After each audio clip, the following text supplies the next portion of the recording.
कह दिया कि धरऊ धीर हुई है सुतचारी और सौदे भवन रहे नहीं खाली, लेकिन काम इतना करना पड़ेगा, आपको पुत्रेष्ट यज्ञ श्रृंगी ऋषि के द्वारा करना होगा। महाराज दशरथ बोले हैं प्रभु, अरे पुत्र पाने के लिए तो मैं कुछ भी कर सकता हूँ। पुत्रेष्ट यज्ञ करवाया श्रृंगी ऋषि के द्वारा, अग्निदेव प्रकट हुए जिनके हाथ में खीर का कटोरा है। उस खीर के कटोरे को लेकर के महाराज दशरथ को दे दिया और कहा है कि जाओ जा करके अपने घर में रानियों को जा करके बांट देना। महाराज दशरथ उस खीर के कटोरे को लेकर के पहुंचे हैं भवन में। एक भाग कैकेयी को दे दिया है और एक भाग कौशल्या को दे दिया। इन दोनों ने अपने अपने से आधा आधा भाग सुमित्रा को दे दिया। तो प्यारे भक्तों, सुमित्रा के पास में 2 भाग पहुंच गए। धीरे धीरे समय व्यतीत होने लगा। एक बात का ध्यान रखना, भगवान श्री राम के अवतार के एक कारण नहीं है, कई एक कारण है। गोस्वामी तुलसीदास जी कहते हैं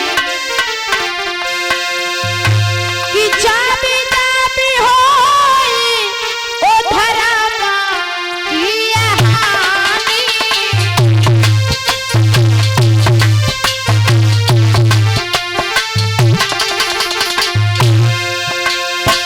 जाबी जाबी होई धर्म की हानि, काले असुरिया धनी अभिमानी।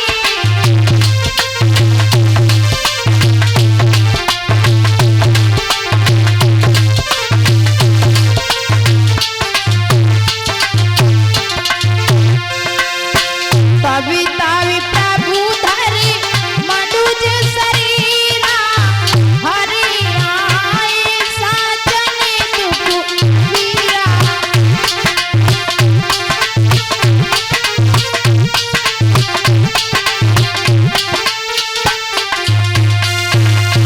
कहा कि जब जब हो ये धर्म की हानि और बाढ़े असुर अधम अभिमानी।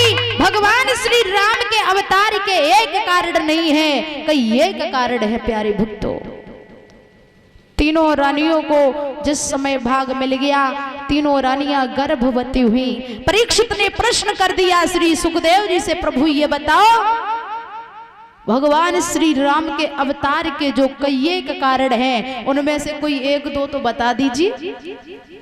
तो श्री सुखदेव जी कहने लगे हैं, राजन परीक्षित, भगवान श्री राम के अवतार के एक कारण नहीं है, बहुत से कारण हैं। क्योंकि भगवान का अगर अवतार नहीं होता तो रावण की मृत्यु भगवान के हाथों से ही निश्चित हुई थी। दूसरी बात यह है कि एक दिन ऐसा हुआ, देव ऋषि नारद को अपने ऊपर अभिमान हो गया। देव ऋषि नारद को अभिमान हो गया। एक दिन ऐसा हुआ कि देव ऋषि नारद अखंड समाधि लगा करके बैठ गए। और यहां तक हुआ कि जब अखंड समाधि लगा करके बैठ गए, देवराज इंद्र ने देखा है कि इन्होंने तो अखंड समाधि लगा ली। तो उसी समय प्यारे भक्तों, आज कामदेव को बुलाया, अप्सराओं को बुलाया, गंधर्वों को बुलाया और कहा है कि जाओ जा करके इनकी समाधि का खंडन करके आओ। महाराज सब चले हैं, कामदेव भी चले हैं, गंधर्व भी चले हैं, अप्सराएं भी चली हैं। गंधर्व बाजे बजाने लगे, अप्सराएं नाचने लगी हैं, कामदेव भी खड़े हुए हैं। लेकिन इसका प्रभाव देव ऋषि नारद के ऊपर नहीं पड़ा। गंधर्व, अप्सराएं, कामदेव हार मान करके वापस लौट गए। फिर महाराज नारद जी की समाधि का खंडन हुआ। अब जैसे ही खंडन हुआ तो देव ऋषि नारद को अपने ऊपर अभिमान बढ़ गया। और एक बात का ध्यान रखना प्यारे भक्तों, भगवान प्रेम किससे करते हैं? भगवान अभिमानी पुरुष से कभी प्रेम नहीं करते हैं। भगवान जो अगर सुंदर होता है उसमें भी प्रेम नहीं करते हैं। भगवान ऊपर की सुंदरता नहीं देखते हैं, भगवान तो तेरे अंदर की पवित्रता देखते हैं कि तू कितना पवित्र है, कितना सच्चा है, कितना दूसरों का सम्मान करने वाला है। भगवान ये नहीं देखते हैं कि ऊपर से तू चिकना चाटा है तो तुझसे मेरे प्रेम कर लिया। भगवान कहते हैं कि अगर तू ऊपर से गंदा संदा भी है लेकिन तेरा हृदय अगर उजला है तो तेरे हृदय में मैं निवास करूंगा। देव ऋषि नारद को अपने ऊपर अभिमान हो गया। क्यों? कि काम पे विजय नारद पाई और चल बेटी करी तैयारी है और पहुंच गए श्री नारद जी जहां बैठे हरि पुरारी है।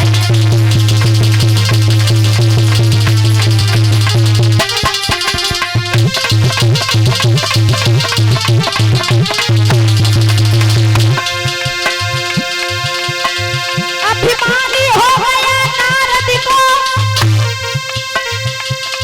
शंकर को बात बताई है। नारद की बातें समझ गए तब हंसे सब पुरारी है।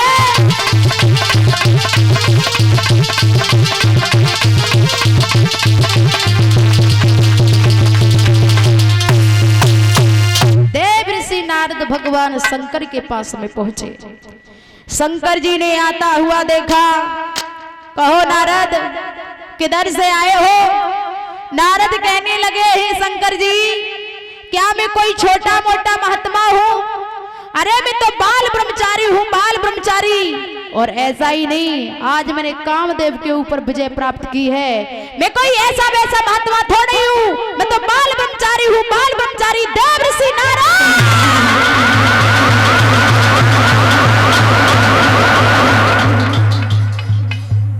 भैया जैसे ही सुनो है शंकर जी ने के नारद जी तो बड़े अभिमान में डूबे हुए हैं। शंकर जी ने एक बात कही है, देव ऋषि नारद जे बात तुमने हमें तो बताई दी, लेकिन ये बात कभी भगवान विष्णु को मत बता देना। देव ऋषि नारद कहने लगे क्यों नहीं बताऊंगा, उन्हें भी बताऊंगा और अभी जाऊंगा, अभी बता के आऊंगा।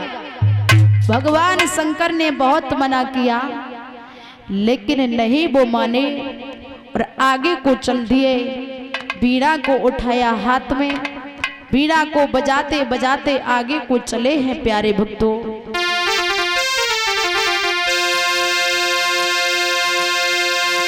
कि समझाया बहुत उन्हें भोला ने, पर एक समझ नहीं आई है।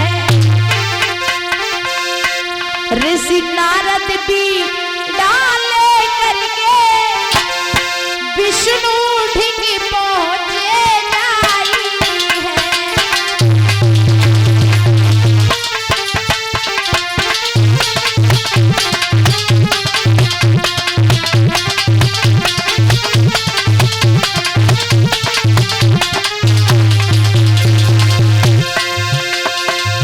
समझाया बहुत उन्हें भोला, बाकी एक समझ नहीं आई है। ऋषि नारद जी बीड़ा लेकर विष्णु ठीक पहुंचे जाई है।